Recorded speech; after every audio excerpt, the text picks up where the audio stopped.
my massive like soccer dad. I'm still on the soccer dad mode today. Just dropped the kids to school. It's still really nicer per se than to be in a car, in a scooter, wearing a helmet, that kind of a crazy stuff, right? No, I'm free. I'm gonna be by the beach in just a second. I took already a tunnel and I got another tunnel coming just right here. And that's why I took the lav mic, so I can do this kind of stuff without really talking to the microphone anymore. People are looking really weird because that kind of a dead cat microphone is kind of looking super weird when you're on a bike, and I'm gonna change that, but I'm gonna give you, whoa, look at that. I'm gonna give you the view on this one. Alright, you have to be a little bit careful when you cross here. Voila. Alright, so that's really what I wanted to give you, is that thing, right? Let me try something new that I'm on right now. We're going to try that for some time. I'm not sure it's gonna work, but I'm still gonna give it a little shot to see how it goes.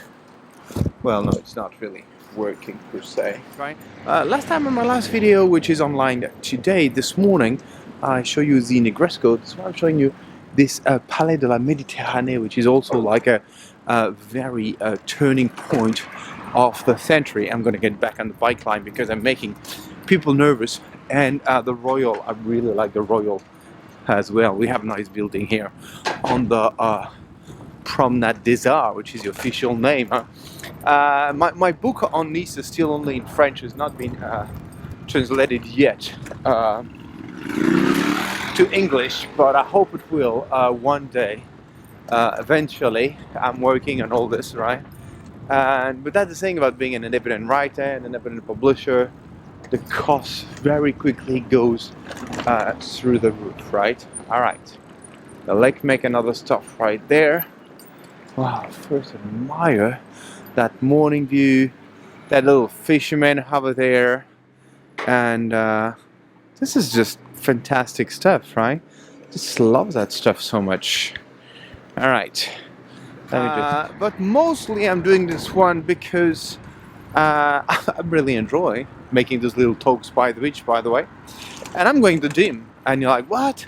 A philosopher going by the gym? Yeah, that was pretty much the entire goal. That was pretty much the entire goal of philosophers back in the days.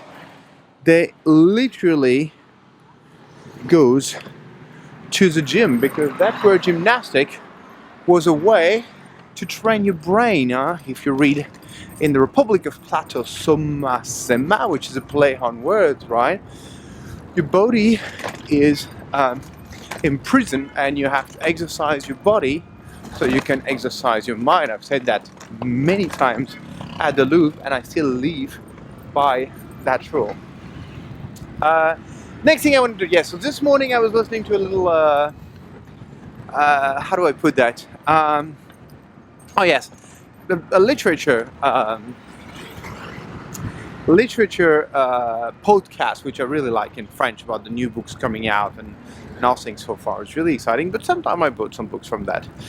And they have this new collection where they send writers into museums. And a friend of mine in the publishing business sent me one day a one by that girl, I forgot her name, but basically she spent a night in the Louvre. And so the writer is like literally left alone in a museum, and she spent a night in the Louvre where you can wander as much as you want. You don't have to earn anything, and they just give you like a bunk bed and stuff like that. Sounds like fun. The book, not so much, to be honest with you. And so they make a new one with that girl, Lola Lafont, I think that's her name, and I'm going to put the book right there. Spent a night in the museum, the house of Hannah Arendt.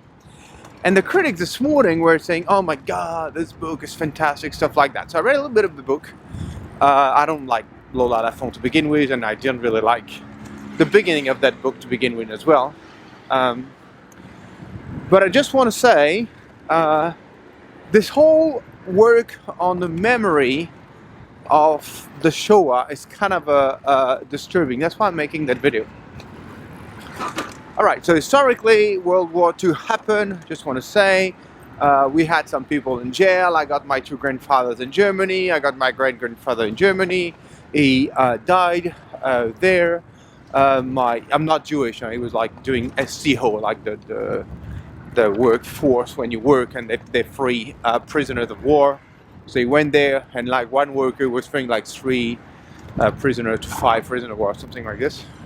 So he worked in Germany and he died there by making bombs for the enemy. And my wife, whose family is partly Jewish, lost someone in the camp as well. So we know that happened, right?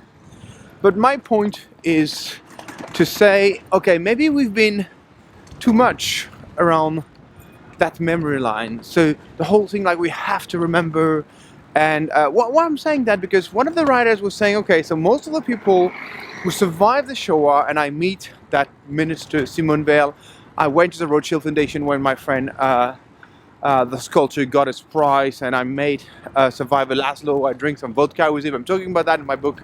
It was like taking bodies into the fire, dead bodies, friends of him, stuff like that.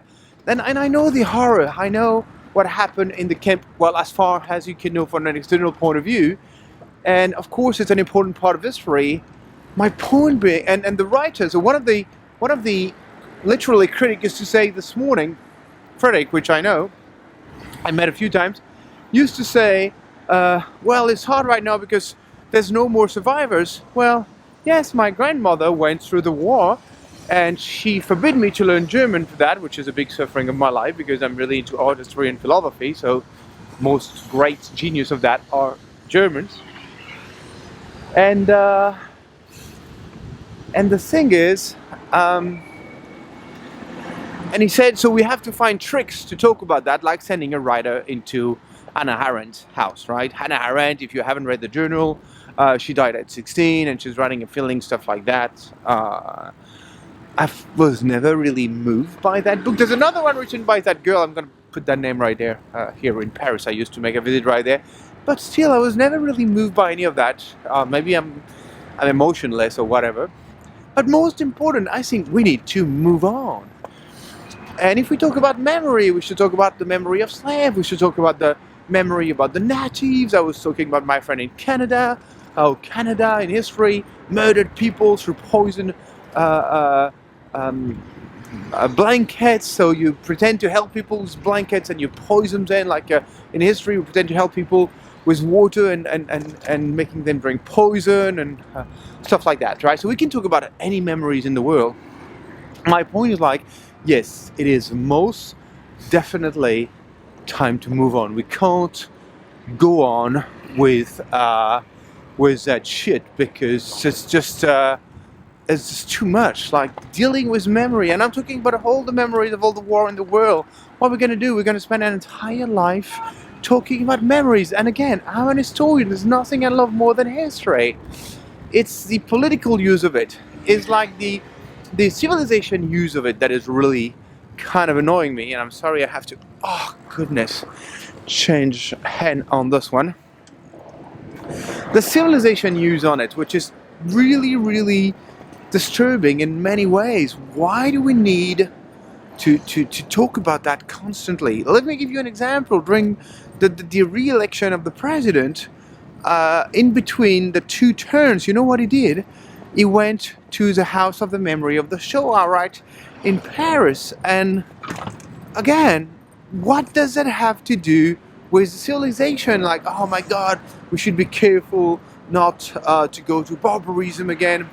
And last time I was giving a conference, as a matter of fact, 5 days ago, Friday, a few days ago, and I was just saying, when you read Mein Kampf, and yes, I read that book when I was 15, because I already wanted to become an historian, and when you read in that book, that the goal of the writer Hitler, that book was written in jail, by the way, that book was saying that there was a goal for global peace in Mein Kampf. You should read that, right? It's written in the book. Read all the books and just don't read only that book. Right?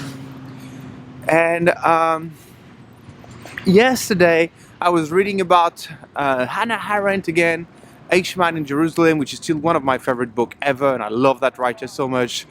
Simone Weil, not the minister, but the philosopher I was just talking about. I love that girl so much, right? And mostly what you need to know is like, does people really want to change the way we look at society? That's why I study them. That's why I love them so much. But you take any writers, they're mostly into changing society, but in deep, right? For example, if you read that comment I got on a video, which is probably for a friend of mine, which is an artist performer, and she said, "Oh, that's too bad, Cedric, you're French, you don't speak in French." No, I don't want to speak in French. You know what? I don't like the French people. I don't like the French people because I don't like the way they vote. I don't like the way they think. Let me give you one example. So all this goal of this video is really to make you think differently about what's going on in the world. As simple as that, right? I don't have any other goal whatsoever. So, a few days ago, for some reason, I opened my laptop, like every day at 5 a.m. in the morning. I start writing. And there's a difficult turn, so I'm going to be a little bit careful right that. And I start working. And when I'm reading The Figaro, which is a newspaper I used to work with, I'm reading that Iran just admit that they're selling military drones to the Russians. Oh my God! I was so shocked by that. Okay, I'm making a joke, and I know you shouldn't joke about the war going on. Of course, I'm not joking about the war. I'm joking about the stupidity of this big title, which is the front of the newspaper. Why? Because, well, yes, Iran probably admit like it was a thing, like it was something wrong. Is it wrong to sell weapons to another country? You think it's wrong? Well, I tell you what, France, and I said that in another video, Philosophy by the Beach, that you can check online, sold 150 millions of weapons, and I said that in the video I posted online today. Weapons. Did France admit that we sold weapons to the Russians? And I was talking to a friend of mine with that, really one of my oldest friends, and he said, no, not to the Russians, Cedric, to Ukraine. No, not to Ukraine, to the Russians. Oh, by the way, we put an extra 1.1 billion with a bow in the military budget to France this year to help the Ukrainian to buy weapons. So basically, we give Ukrainians not weapons, we give them money so they can buy weapons. You know where they're buying from? Iran, France, Israel, etc., etc., etc. All the sailors, Americans, of course. And I'm like, okay, so if you're on the good side, that's good, but if you're on the bad side, that's good. So there's a good side and bad side in a war. Well, I've never seen any history books that is not partial about that. Read the history books on whatever camp it is, and you'll see who's on the good side and on the bad side. And it changed all the time, depending on what side you're on history. But France is the world champion for judging what is right or wrong. Well, we're clearly not world champion when it gets to military power, except maybe a little bit to Napoleon time, but yeah, you know, I can't say that because one day this American teenager said, Cedric, if you love Napoleon, you're a tyrant. Oh no, I'm a tyrant, I didn't know that shit, right? Alright, so let's get back to this buying weapons. France is like the number 3 ranked best gun selling weapons selling country in the world, guys, in the entire world. And you know how I know that? I worked for them. All right, I work for them. I call it my Rimbaldian time, like the poet Arthur Rimbaud, who sold guns at the end of his life, right? And that's cool. Rimbaud sold guns, that's cool. But if Iran is selling military drones to rush, then that's bad. How come like Iran is bad but Rambo is good? I mean, what, a weapon is a weapon, right? The goal is to kill someone with it. So again, be careful with this point of view kind of thing, because it really affected people. It's really something you should a little bit worried which size you take it in, and just be concerned about it, right? It's like that doctor that I saw in India, and my friend was having a trouble with the eyes, and we went to see that doctor. It was a really serious matter, and he looked at the eye and he said, well, you should not be concerned about it, but you should be aware of it, right? So that's mostly why I'm writing a book of philosophy, and that is my arm was getting tired again, and that's mostly why you should be aware of whatever is going on. That's the airport, by the way, because if you're not aware of what's going on, then of course you're going to read all that misinformation. Oh, do you know how he called misinformation in that fantastic first quarter of the 21st century? Fake news. Scary shit. Yes. So fake news is news that apparently are coming from a source that is not valid. So again, what the source, what does valid even mean, and most important, who says what's valid and what's not? Well, I got an answer to that really lately, because my government created an entire part of a Minister of Information, which was really solid after World War II. And that Minister of Information, yeah, people who make spies and send spies all over, stuff like that, right? Who decide what media should be on. We give the press card, just to give you an example. That was my job for 7 years, right? And what happened on this one is this minister, sorry, there's a lot of people, this Minister of Information just decided to create a special task force to tell you what is fake and what is real. And that is just after the COVID. And if you guys can tell me what is fake and what is real at the time after COVID, well, please enlighten me, because I have no idea what's real and what's fake anymore. I mean, if you can tell me what is a COVID, where does COVID come from, what does COVID was all over the planet, why it's nowhere right now, why you should stay at home, and when you know you can leave home, and that is weird. But if you talk about that, that means you're like a conspiracy theory kind of shit, right? I never go to look for news on conspiracy theory source of information because I don't know much about it. I don't even really know where to look. So I'm reading the official news, but I'm reading in between the lines, trying to understand what's going on, right? For example, when I was lately reading about Hannah Arendt again, right? Eichmann in Jerusalem, I swear to God, I can't read that book enough, right? But I think I mostly appreciate to read probably the comments are at least as good as the work per se. And but the book is fantastic.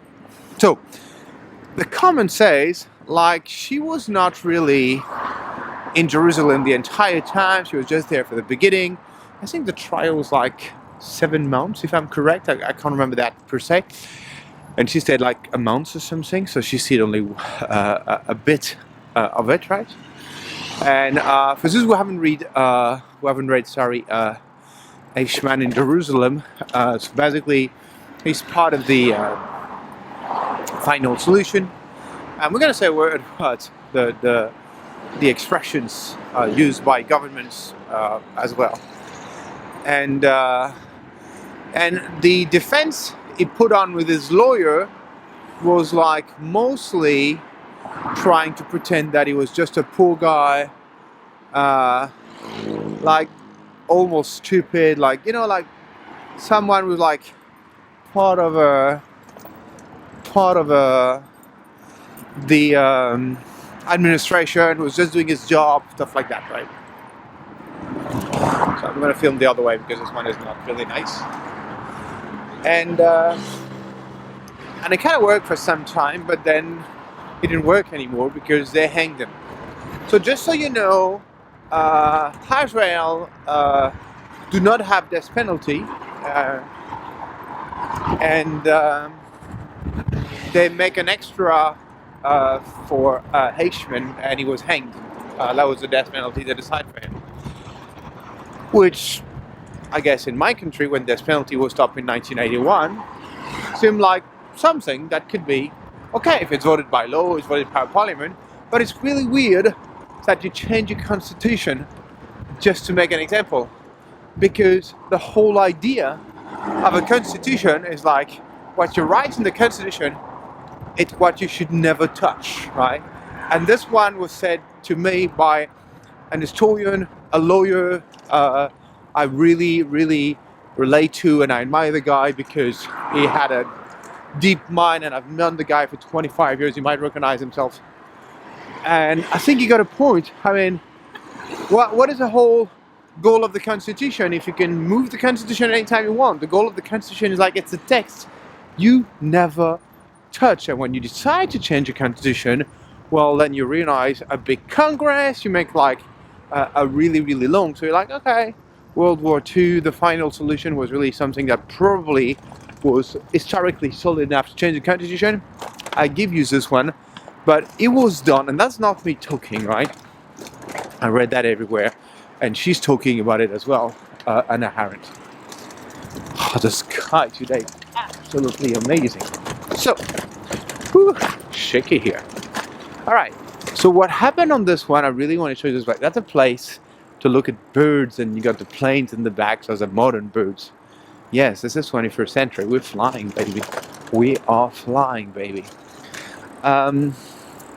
So what happens here, I was just saying, is the fact that they change the constitution, and that's a disturbing thing to say, right? Eichmann was hanged. What does it change? The fact that Eichmann was hanged, or the fact that Eichmann was like getting a life sentence? Well, not so much, to be honest with you. But still, it has never been done before, and that's always kind of weird when something has never been done before. And there's a lot of question in there. I think there's a lot of question in there. And Hannah Arendt passed, and I think when a writer passed away, and you really like the work he or she did, you should contribute, take on that legacy, and keep going with that, which is exactly what I'm trying to do with people like Kant, like Schopenhauer, like Hannah Arendt, like Nietzsche, some of his unfinished kind of stuff. Alright, so that's the place for the birds watching. I love that place so much. On the Var. It's so beautiful. I'd like to lie to you and tell you, look at that, it's so beautiful and stuff like that. But the truth is, it's a truckload area, so it's not super peaceful or whatever. And on top of that, you got the airport right there. So you got planes landing at the same time. I'm not gonna risk to mess up my sound. I don't even know how does it sound right now. But all right, I have a little bit more to go to my gym. I'm just gonna change hands. All right, because I mean it's too sad right here. I can't feel my right arm, but you really need to look at the beauty of that place. I mean, it's really amazing, really amazing. So many professional photographers come here and take amazing shots. I tried, I failed. I'm clearly not a professional photographer. See, getting the gym, you know that because you got chicks running. So yes, I think if you don't know what to think, put sneakers on and start to just run. That would be like a fantastic start. Just start by running. Start by clearing your mind. Do yoga or whatever, right? So that was really that information about that book. And the critic said like, oh, we should find a new way to think about the memory of the Shoah. And I'm saying, no, man, we talk too much about that. I think we should like keep it in history books, but make it at least as important as how the natives dive in America, how the natives die in Australia. Well, I hope people are doing that as well, right? What about slavery? What about so really like a lot of subjects uh, that are still like absolutely fascinating, that are not treated as important as what happened during World War II. And what is wrong to me is really the fact what is wrong. Nothing is wrong. Nothing is right. But what is like disturbing to me is the fact that that became um, something very important, like the center of the universe is around that, and I don't get it. Yes, I get the horror of World War II. I get the horror of the camp. I get all that, but why do we keep talking about it?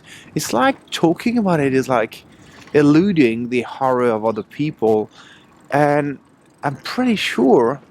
Again, I talked with a survivor, Laszlo. Should try to find the reference of his book, but I'm not 100%.